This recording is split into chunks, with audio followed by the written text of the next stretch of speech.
Hello aspirants, PCS empire में आपका स्वागत है।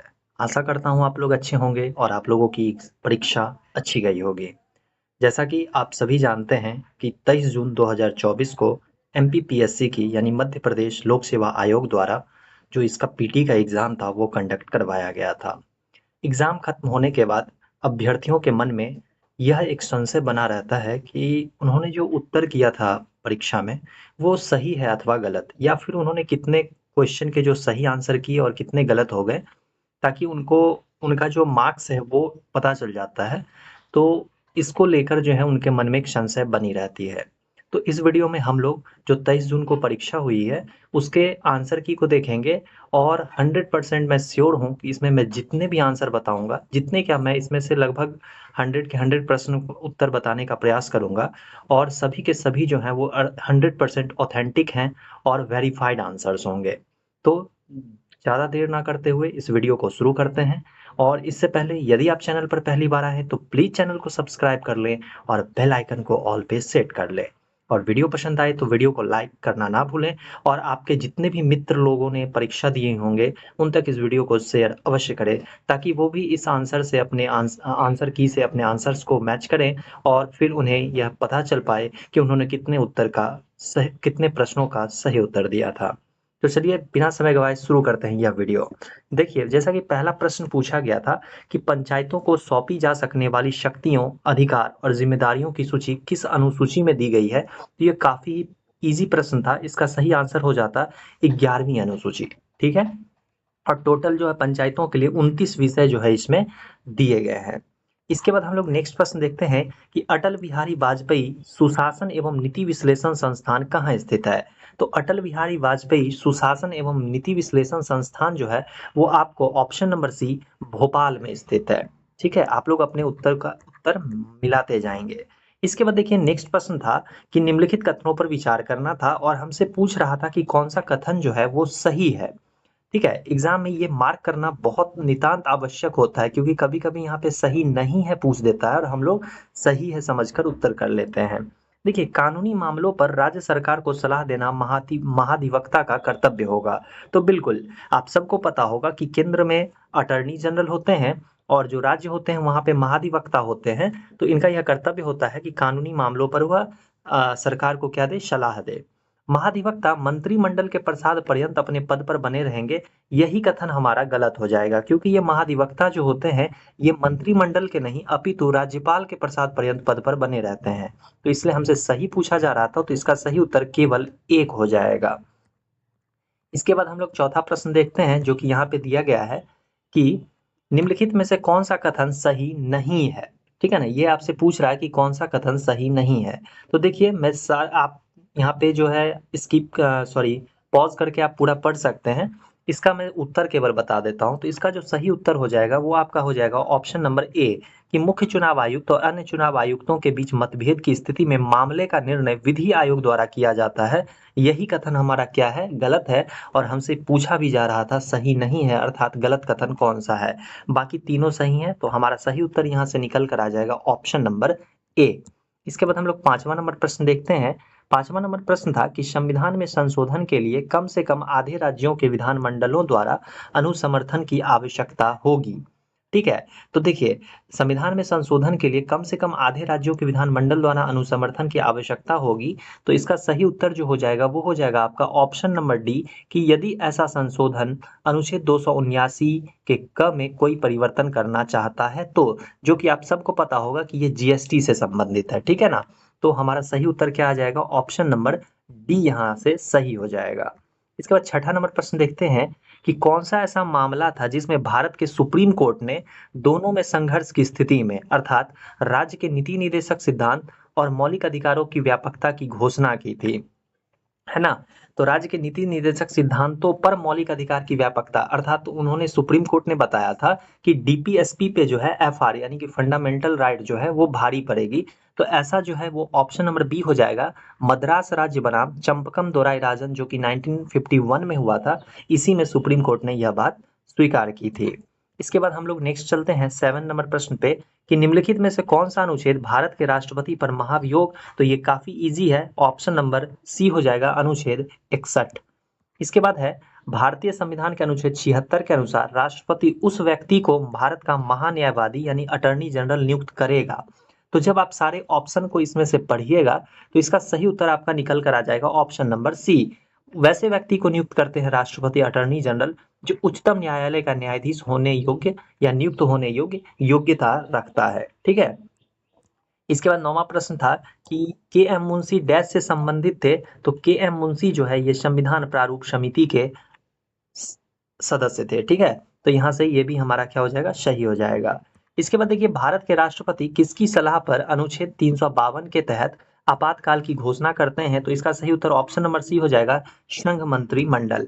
ठीक है। मैं इस वीडियो में ज्यादा डिस्कस नहीं करूंगा क्योंकि ये वीडियो जो है काफी लंबा बन जाएगा। इसके बाद था कि 2021-22 के अनुसार मध्य प्रदेश में क्षेत्रफल एवं उत्पादन की दृष्टि से अनाजों में गेहूं का कौन सा स्थान है। तो इसका सही उत्तर ऑप्शन नंबर डी हो जाएगा, प्रथम। ठीक है। चलिए इसके बाद नेक्स्ट प्रश्न हम लोग देखते हैं कि मध्य प्रदेश के किस जिले में सोयाबीन का उत्पादन प्रारंभ हुआ था। तो इसका सही उत्तर ऑप्शन नंबर डी हो जाएगा, देवास। 13वां प्रश्न था कि रॉस फॉस्फेट का उपयोग निम्नलिखित में से किस उद्योग में किया जाता है। तो इसका सही उत्तर ऑप्शन नंबर बी हो जाएगा, उर्वरक उद्योग में रॉक फॉस्फेट का यूज किया जाता है। चौथा था कि भारत हैवी इलेक्ट्रिकल्स लिमिटेड यानी भेल भोपाल की स्थापना किस देश की एक कंपनी के सहयोग से हुई थी। तो इसका सही उत्तर ऑप्शन नंबर सी हो जाएगा, रूस। ठीक है ना, यूएसएसआर उस टाइम था बट आप लोग रूस यहाँ पे देख सकते हैं। उसके बाद है कि निम्नलिखित में से कौन सी सिंचाई परियोजना 4 राज्यों की भागीदारी है। तो ये सरदार सरोवर परियोजना है, ये काफी फेमस है।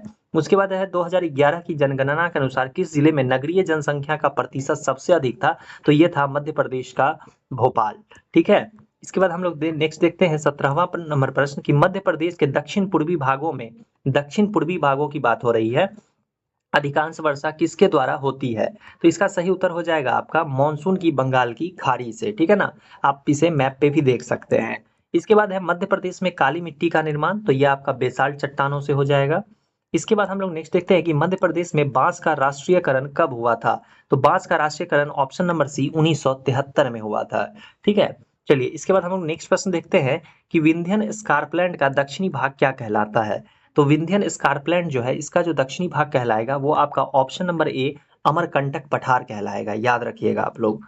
इसके बाद हम लोग 21 नंबर प्रश्न देखते हैं कि मनुष्य में गुणसूत्र संख्या 21 की ट्राइसोमी के कारण होने वाला विकार कौन सा है। तो इसका जो सही आंसर हो जाएगा वो हो जाएगा आपका option number B, Down syndrome. इसके बाद हम लोग नेक्स्ट प्रश्न देखते हैं कि राष्ट्रीय स्वास्थ्य नीति 2017 ने स्वास्थ्य में सुधार के लिए 7 प्राथमिकताओं वाले क्षेत्रों पर समर्पित कार्यवाही की पहचान की। दिए गए विकल्प में से कौन सा 7 प्राथमिकता वाले क्षेत्रों के अंतर्गत नहीं है।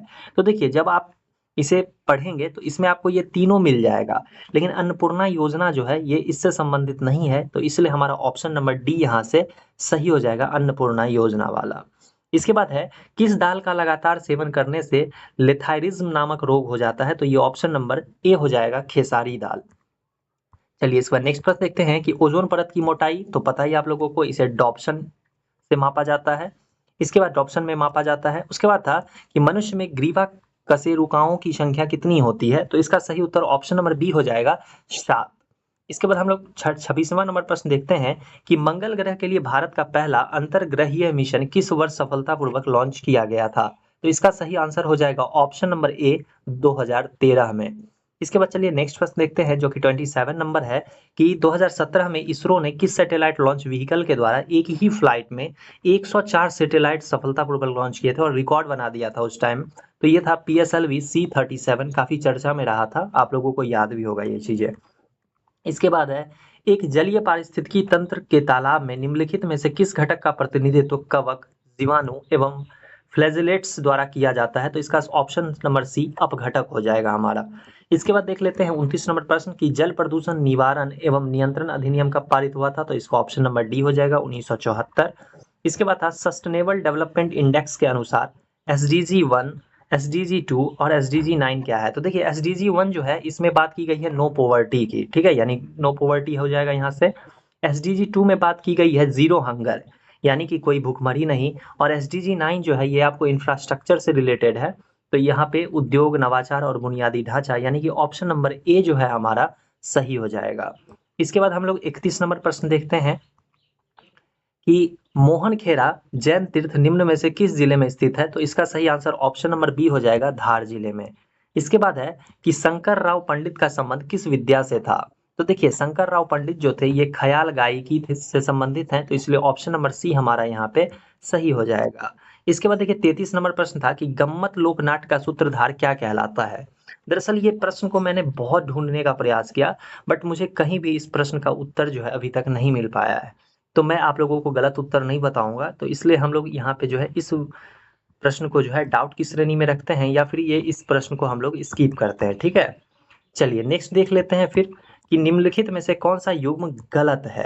तो देखिए इसका जो सही उत्तर हो जाएगा वो हो जाएगा ऑप्शन नंबर डी, घाटी गांव इंदौर, यही हमारा क्या हो जाएगा, गलत हो जाएगा। बाकी ये तीनों जो है हमारे सही दिए गए हैं, बोरी होशंगाबाद, गंगो पन्ना और करेरा शिवपुरी, ये तीनों तीनों हमारे सही हैं। चलिए नेक्स्ट देख लेते हैं 35 नंबर प्रश्न कि कुमारगुप्त और बंधु वर्मन के 10 अभिलेख के संबंध में कौन सा कथन गलत है? गलत कथन हमसे पूछा जा रहा है, इसलिए देखिए इसका जो सही उत्तर हो जाएगा वो हो जाएगा ऑप्शन नंबर डी, कि इस अभिलेख की रचना भवभूति ने की थी। यही उत्तर जो है हमारा इसका सही हो जाएगा, क्योंकि ये कथन जो है ये गलत दिया गया है। 36 नंबर प्रश्न था कि कोहबर क्या है? तो कोहबर जो है एक वैवाहिक अनुष्ठानिक भित्ति चित्र है।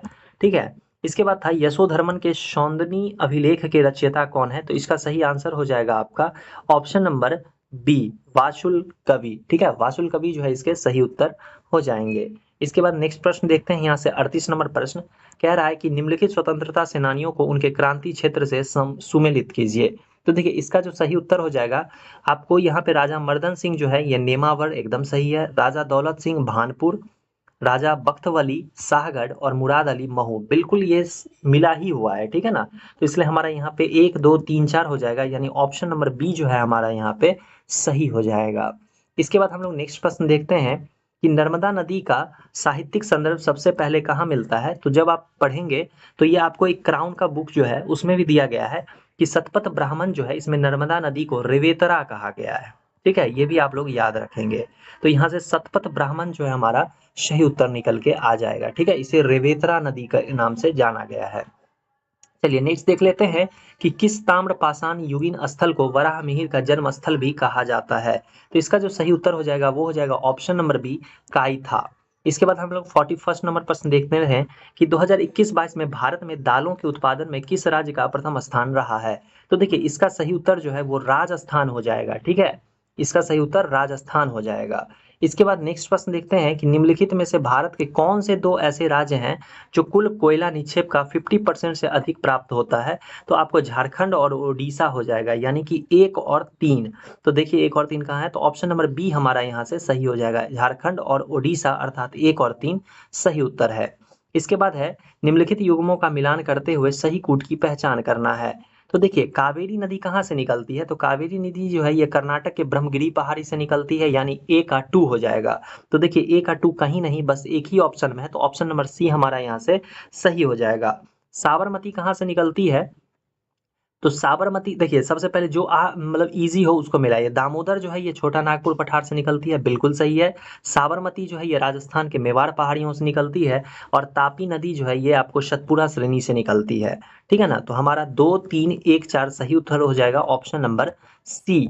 इसके बाद हम लोग नेक्स्ट प्रश्न देखते हैं जो कि है आपका 44 नंबर प्रश्न कि 2021 में निम्नलिखित में से कौन सा चक्रवात भारत के पश्चिमी तट पर आया था? तो ये ताउते हो जाएगा। इसके बाद नेक्स्ट है 45 नंबर कि भारत के निम्नलिखित राज्यों में कौन से राज्य जनसंख्या घनत्व सबसे कम रहा? तो ये अरुणाचल प्रदेश 17 था इसका। इसके बाद हम लोग नेक्स्ट देखते हैं कि निम्नलिखित पर्वत चोटियों की उनकी ऊंचाई के आधार पर अवरोही क्रम में। तो देखिए ये प्रश्न जो है ना डाउट वाला है। अब आप लोगों को मन में होगा कि ऐसा क्यों? तो देखिए ये जो पूछा गया है ना अवरोही क्रम पूछा है हिंदी में, जबकि अंग्रेजी में बोल दिया है असेंडिंग ऑर्डर। ऐसे अवरोही का मतलब होता है डिसेंडिंग ऑर्डर, जबकि असेंडिंग का मतलब जो होता है वो होता है आरोही क्रम। तो अंग्रेजी में कुछ और पूछ रहा है और हिंदी में कुछ और पूछ रहा है। तो मैं अगर दोनों की बात करूं तो अवरोही क्रम के अनुसार ऑप्शन नंबर ए हो जाएगा, और यदि इंग्लिश वाले के अनुसार चलें तो ऑप्शन नंबर डी हो जाएगा। ठीक है, अब ये प्रश्न आयोग पे डिपेंड करता है कि वह इसका उत्तर क्या मानती है। हालांकि आयोग जो है वो अपने एक नोटिफिकेशन में भी उन्होंने बताया है कि अगर ऐसा कोई इशू होता है तो हम हिंदी को ज्यादा कंसीडर करेंगे। ठीक है, तो मे बी वो हिंदी को ही मान ले। ऐसा भी हो सकता है। चलिए इसके बाद हम लोग 47 नंबर प्रश्न पे चलते हैं कि निम्नलिखित में से कौन सा कथन सही नहीं है। तो देखिए जब आप इसे पढ़ेंगे तो एल नीनो घटना प्रतिवर्ष घटित होती है, यही हमारा गलत हो जाएगा। ठीक है ना, ये प्रतिवर्ष नहीं घटित होती है। ठीक है ना, ये भी आप लोगों को पता ही होगा। इसके बाद है निम्नलिखित में से कौन सा राज्य बॉक्साइट का, तो बॉक्साइट सबसे ज्यादा जो है भंडार ओडिशा में है। इसके बाद है निम्नलिखित में से कौन सी सबसे लंबी नदी है, तो इनमें से आप जब देखिएगा तो नर्मदा नदी जो है ये सबसे लंबी है और इसकी लंबाई जो है वो 1312 किलोमीटर है। ठीक है, चलिए नेक्स्ट देखते हैं 50 नंबर कि कौन सा वर्ष 2021-22 में भारत का कौन सा राज्य चावल का सबसे बड़ा उत्पादक रहा, तो ये पश्चिम बंगाल हो जाएगा, ऑप्शन नंबर डी। 51 नंबर प्रश्न देखते हैं कि 2024 में भारत के लोकपाल के अध्यक्ष के रूप में, तो ये न्यायमूर्ति अजय मानिकराव खानविलकर जी हैं, ऑप्शन नंबर डी हमारा सही हो जाएगा। नेक्स्ट है विश्व की पहली वैदिक घड़ी, तो ये उज्जैन में स्थापित की गई है। इसके बाद है नेक्स्ट प्रश्न की मार्च 2024 में भारत और इंग्लैंड के मध्य संपन्न 5 टेस्ट मैचों की क्रिकेट श्रृंखला में कौन विजयी रहा था, तो भारत विजयी रहा था और 4-1 से विजयी रहा था, तो ऑप्शन नंबर बी हमारा यहाँ से सही हो जाएगा। इसके बाद हम लोग 54 नंबर प्रश्न देखते हैं कि रानी दुर्गावती श्री अन्न प्रोत्साहन योजना के बारे में निम्नलिखित में से कौन सा कथन सही है, तो हमसे कथन सही पूछा जा रहा है। तो देखिए इसका जो आंसर हो जाएगा वो हो जाएगा आपका ऑप्शन नंबर ए। 1 और 2 सही है, बल्कि 3 जो है ये सही नहीं है, तो यहाँ से ऑप्शन नंबर ए हमारा जो है इसका सही हो जाएगा। इसके बाद नेक्स्ट है कि वर्ष 2024 में भारत के राष्ट्रपति द्वारा निम्नलिखित में से किनको राज्यसभा के 12वें सदस्य के रूप में नामित किया गया है, इसका सही उत्तर हो जाएगा ऑप्शन नंबर सी, सुधा मूर्ति। इसके बाद नेक्स्ट है 56 नंबर प्रश्न, मध्य प्रदेश के पैरा खिलाड़ी कौन है, यानी पैरा एथलीट कौन है जिन्हें 2023 में अर्जुन पुरस्कार से सम्मानित किया गया था, तो ये ऑप्शन नंबर सी हो जाएगा, प्राची यादव। इसके बाद हम लोग 57 नंबर प्रश्न देखते हैं कि लम्हेटा गांव किस जिले में स्थित है जहां जियो पार्क की स्थापना की जानी है, तो देखिए इसका जो सही आंसर हो जाएगा वो हो जाएगा आपका ऑप्शन नंबर बी, जबलपुर। इसके बाद नेक्स्ट है कि निम्नलिखित में से कौन पारंपरिक माच गायन शैली से संबंधित है, तो इसका जो सही आंसर हो जाएगा वो हो जाएगा आपका option number D, Om Prakash Sharma ji. इसके बाद है सांख्यिकी में 2023 के अंतर्राष्ट्रीय पुरस्कार जिसे गणित के नोबेल पुरस्कार के बराबर माना जाता है उसे प्राप्तकर्ता कौन है, तो इसका जो सही आंसर हो जाएगा वो ऑप्शन नंबर सी हो जाएगा, कल्याणपुरी राधाकृष्ण राव, यानी कि ऑप्शन नंबर सी। इसके बाद 60 नंबर प्रश्न देख लेते हैं कि 2024 में FIDE यानी कि फाइट जो शतरंज का टूर्नामेंट होता है, कैंडिडेट्स टूर्नामेंट जीतने वाले सबसे कम उम्र के खिलाड़ी कौन बने, तो ये हैं डी गुकेश, यानी कि ऑप्शन नंबर सी। 61 नंबर देखते हैं कि GI टैग प्राप्त चिन्नौर चावल का उत्पादन मुख्य रूप से किस जिले में किया जाता है, तो ये ऑप्शन नंबर डी हो जाएगा हमारा, बालाघाट इसका सही उत्तर हो जाएगा। इसके बाद नेक्स्ट प्रश्न देखते हैं हम लोग 62 नंबर प्रश्न कि मध्य प्रदेश के निम्नलिखित जिलों को उनके अनूठे उत्पाद के साथ मिलाएं, तो 62 जो है इसका सही उत्तर आपका ऑप्शन नंबर बी हो जाएगा, यानी 1 का 3 हो जाएगा और इसका जो है 2 हो जाएगा और फिर इसका 2 हो जाएगा, 1 मिनट फिर से मैच कर दूं, 1 का जो है आपका 3 हो जाएगा, ठीक है। उसके बाद अगर हम बात करें 2 का, तो 2 का 2 हो जाएगा यानी कि सामने ही है, 3 का जो है 1 हो जाएगा और फिर इसका जो है मंदसौर का लहसुन हो जाएगा, यानी अशोकनगर का चंदेरी साड़ियाँ, खरगोन का महेश्वरी साड़ियाँ और टाइगर प्रिंट, बुरहानपुर का केला और मंदसौर का लहसुन, ये हमारा सही उत्तर ऑप्शन नंबर बी यहाँ से हो जाएगा। इसके बाद हम लोग 63 नंबर प्रश्न देखते हैं, ये एसडीजी इंडिया इंडेक्स 2020 के अनुसार सूचकांक score range, SDG India it means की sustainable development goal India index 2020 के अनुसार सूचकांक स्कोर रेंज के आधार पर सतत विकास लक्ष्यों में राज्यों के प्रदर्शन की विभिन्न श्रेणियों को कैसे परिभाषित किया जाता है, तो देखिए इसका जो सही आंसर हो जाएगा वो हो जाएगा ऑप्शन नंबर बी, ठीक है ना। आकांक्षी जिलों जो होते हैं उन्हें 0 से 49, प्रदर्शक को 50 से 64 और अग्रणी 65 से 99, HVR जो होता है वो 100, तो ये हमारा ऑप्शन नंबर बी जो है ये हमारा सही उत्तर हो जाएगा। इसके बाद हम लोग 64 नंबर प्रश्न देख लेते हैं कि भारत सरकार द्वारा जो 2007 में संशोधित किया गया था उसके अनुसार जो है SLR जो होता है वैधानिक तरलता अनुपात, इसकी न्यूनतम सीमा क्या फिक्स की गई थी, तो ये 25% था, यानी कि ऑप्शन नंबर बी जो है हमारा यहाँ से सही हो जाएगा। इसके बाद है कि सितंबर 2023 के अंत में सकल घरेलू उत्पाद में बाह्य ऋण का अनुपात कितना था, तो ये 18.6% था, तो ऑप्शन नंबर ए हमारा सही हो जाएगा। इसके बाद है कि वर्ष 2017-18 में भारत के सभी कारखानों का कितना प्रतिशत जो है मध्य प्रदेश में स्थित है, तो इसे भी हम लोग स्किप करेंगे क्योंकि इसका भी एग्जैक्ट आंसर हमें नहीं मिल पाया है, ठीक है। नेक्स्ट देख लेते हैं G20 शिखर सम्मेलन कब और कहाँ हुआ था? पहला तो ये वॉशिंगटन डीसी में हुआ था, 2008 में हुआ था। इसके बाद हम लोग नेक्स्ट प्रश्न देखते हैं कि मध्य प्रदेश सरकार की जो उन्नति योजना है, उन्नति परियोजना किस लिए लाई गई थी? तो ये लाई गई थी आपको कि कृषि में पूर्व सूचना आधारित निर्णय लेने में सुविधा प्रदान करने हेतु सैटेलाइट इमेजरी और ड्रोन डेटा जैसी टेक्नोलॉजी का उपयोग करने के लिए, यानी ऑप्शन नंबर बी जो है हमारा यहाँ से सही हो जाएगा। इसके बाद है कि समग्र शिक्षा अभियान निम्नलिखित में से किन योजनाओं के एकीकरण से उभरा है? तो इसका जो सही आंसर हो जाएगा वो हो जाएगा आपका ऑप्शन नंबर सी, सर्व शिक्षा अभियान, राष्ट्रीय माध्यमिक शिक्षा अभियान और शिक्षक शिक्षा टी। ठीक है, शिक्षक शिक्षा से, तो ये हमारा सही आंसर हो जाएगा ऑप्शन नंबर सी। इसके बाद हम लोग नेक्स्ट देखते हैं 70 नंबर प्रश्न कि वर्ष 2022-23 में मध्य प्रदेश और भारत की प्रति व्यक्ति आय के अग्रिम अनुमानों के स्थिर 2011-12 की तुलना पर कीमतों पर तुलना करने पर हम क्या पाते हैं? तो इसका जो सही आंसर हो जाएगा वो हो जाएगा आपका ऑप्शन नंबर ए कि मध्य प्रदेश की प्रति व्यक्ति आय भारत की प्रति व्यक्ति आय की तुलना में अधिक है। इसके बाद हम लोग नेक्स्ट प्रश्न देखते हैं जो कि 71 नंबर प्रश्न होगा कि केशव चंद्र सेन को ब्रह्म समाज का प्रधान आचार्य किसने नियुक्त किया था? तो इसका सही आंसर हो जाएगा देवेंद्र नाथ ठाकुर। इसके बाद नेक्स्ट है गांधी जी ने किस आंदोलन के समय प्रिंस वेल्स के राजकुमार का बहिष्कार करने का आह्वान किया था? तो ये असहयोग आंदोलन था, ऑप्शन नंबर बी। इसके बाद है मौर्यकालीन प्रशासनिक व्यवस्था में प्रतिष्ठा जो होता था ना, ये न्याय विभाग से संबंधित होता था, तो ऑप्शन नंबर बी हमारा सही हो जाएगा। के.एम. पन्नीकर ने किसके लिए कहा था कि वे आधुनिक भारत के सर्वप्रथम कूटनीतिज्ञ थे? तो ये ऑप्शन नंबर ए हो जाएगा दादा भाई नौरोजी। बंगला भाषा में रचित ऐतिहासिक उपन्यास दुर्गेश नंदिनी के लेखक कौन थे? तो दुर्गेश नंदिनी के लेखक बंकिम चंद्र चटर्जी थे। 76 नंबर प्रश्न है कि किस वेद में सभा और समिति को पृथक संस्थाओं के रूप में घोषित किया गया था? तो इसका सही आंसर हो जाएगा अथर्ववेद। ठीक है, याद रखेंगे। इसके बाद हम लोग बात करें अगर क्षत्रिय वर्णों के उपनयन संस्कार में किस मंत्र के संपादन का प्रावधान था? तो ये गायत्री मंत्र हो जाएगा, ऑप्शन नंबर बी। इसके बाद है कि गुहा मंदिरों में सुप्रसिद्ध कैलाश मंदिर कहाँ स्थित है? तो यह एलोरा की गुफाओं में स्थित है, यानी ऑप्शन नंबर बी हो जाएगा हमारा। सबसे प्राचीन वेद कौन सा है? काफी इजी प्रश्न पूछ लिया गया था, ऋग्वेद में है, ऋग्वेद सबसे प्राचीन है। अष्टांग योग के अंतर्गत किसे अंतरंग साधना कहा जाता है? तो ये ऑप्शन नंबर जो है हमारा 80 का वो हो जाएगा डी नंबर ऑप्शन। ठीक है ना, 80 का डी हो जाएगा, यानी कि धारणा। इसके बाद नेक्स्ट हम लोग 81 नंबर प्रश्न देखते हैं कि भारतीय साहित्य में जनजातीय जीवन की सांस्कृतिक परंपरा और विशिष्टताओं पर लेखन के लिए कौन सा सम्मान दिया जाता है? तो इसका जो सही उत्तर हो जाएगा वो हो जाएगा आपका वीर शंकर शाह रघुनाथ शाह राष्ट्रीय सम्मान, यानी कि ऑप्शन नंबर बी। जनजातीय कार्य विभाग प्रकाशन प्रतिष्ठान वन्या का स्थापना वर्ष कौन सा है? तो इसका ऑप्शन नंबर डी हो जाएगा हमारा 1980, 82 का डी। ठीक है, 1980 हमारा सही उत्तर निकल के आएगा। इसके बाद है मध्य प्रदेश में आदिवासियों के लिए स्वरोजगार योजना किनके नाम से चल रही है? तो इसका ऑप्शन नंबर सी हो जाएगा बिरसा मुंडा के नाम से। इसके बाद हम लोग नेक्स्ट प्रश्न देखते हैं कि बिरहा किस आदिवासी जनजाति की महिलाओं का लोकप्रिय लोकगीत है? तो इसका सही उत्तर हो जाएगा ऑप्शन नंबर ए गोंड। इसके बाद है मध्य प्रदेश सरकार द्वारा आदिवासी लोक व पारंपरिक कलाओं के लिए महिलाओं को कौन सा सम्मान दिया जाता है? तो ये ऑप्शन नंबर सी हो जाएगा राष्ट्रीय देवी अहिल्या सम्मान।